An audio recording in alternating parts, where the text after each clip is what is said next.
Do people sometimes know what the right thing is, yet still choose not to do it? Not because they don't understand, but because they don't want to listen. The real issue is not that truth is hidden, but that it is often ignored.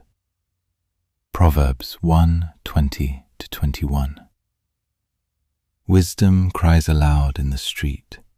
In the open squares she lifts her voice.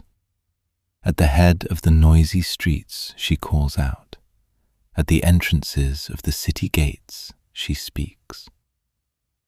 In Proverbs, wisdom is pictured like a person standing in the busiest places, where everyone passes by.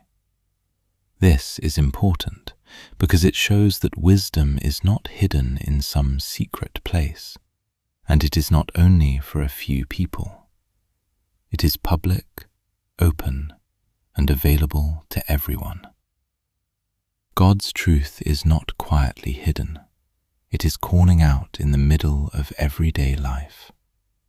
So if people do not follow wisdom, it is not because it was unavailable, but because it was not accepted. This teaches us something very direct.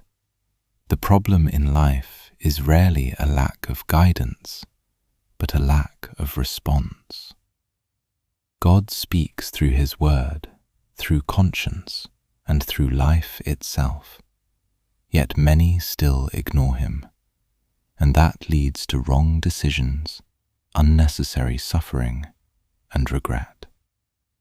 But if we listen to wisdom, we avoid many of those traps. We begin to make better decisions.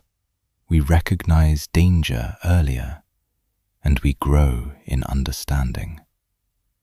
More than that, listening to wisdom is actually listening to God.